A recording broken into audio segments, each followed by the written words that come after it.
தாவேகாவோட பேசிட்டு இருக்காங்க. ஏன்னா பாமகவுடைய பிரச்சனை என்னன்னா, அவங்க கட்சி பிளவுபட்டிருக்கு. ராமதாஸ்ட்ட கொஞ்சம் பேர் இருப்பாங்க. அன்புமணிட்ட கொஞ்சம் பேர் இருப்பாங்க. ஆனா அன்புமணிட்ட இருக்கவங்கலாம் பெரும்பாலும் இளைஞர்களா இருக்காங்க. பாமகல வந்து வன்னியர் இளைஞர்களா இருக்காங்க. அது மத்திய வட தமிழகத்துல இளைஞர்களா இருக்கும்பொழுது, அவங்க வந்து அந்த இளைஞர்கள்ல ஒரு பகுதி வந்து தாவேகா சப்போர்ட்டர்ஸா இருக்காங்க. அதனால அவங்களுக்கு என்னன்னா பாமகவுக்கு என்ன பிரச்சனைன்னா, தாவேகாவோட போயிட்டா நம்ம ஓட்டு அங்க போகாது. அப்படின்னு அவங்க நினைக்கிறாங்க. ஒட்டுமொத்த ஓட்டையும் நம்ம வாங்கலாம். அப்படின்னு அங்க இப்போ பாமகல ஒரு திங்கிங் வந்திருக்கு இப்போ.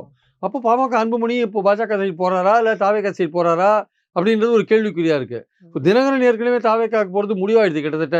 கிட்டத்தட்ட முடிவான நிலைமையில தான் இருக்கு. பிப்ரவரியில அனௌன்ஸ் பண்ணா கூட முடிவான நிலையில தான் இருக்கு. இப்போ தேமுதிக கொஞ்சம் ஊசலாடிட்டு இருக்காங்க. அவங்க வந்து ராஜ்யசபா சீட்டு வந்து அதிமுக குடுக்கும்னு நினைச்சிட்டு இருக்காங்க. அது அ தே திமுகவும் ராஜ்யசபா சீட் தரேன்றாங்க. அப்புறம் மத்தபடி இடங்கள், அப்புறம் தொகுதி செலவு போன்ற விஷயங்கள்லாம் இன்னும் பேசி முடிக்காதனால, ஜனவரி 10 வரை இழுத்துன்னு போறாங்க. அவங்க மாநாடு வரை இழுத்துன்னு போயிட்டு 9ஓ 10ஓ போட்டிருக்காங்க. அந்த மாநாட்டுல முடிவு பண்ணுவாங்க. அதனால பியூஷ் கோயல் வந்து அவருக்கே கூட அவருக்கு இருக்கிற சவாலே பெருசு. அவரால வந்து எவ்வளோ தூரம் இவங்களெல்லாம் கன்வின்ஸ் பண்ண முடியும்னு தெரியல ஆக்சுவலா வந்து. ஸோ பியூஷ் கோயலே கொஞ்சம் கொஞ்சம் தடுமாறுவார்ன்னு நினைக்கிறேன் இங்க வந்து செட் பண்றதுக்கு.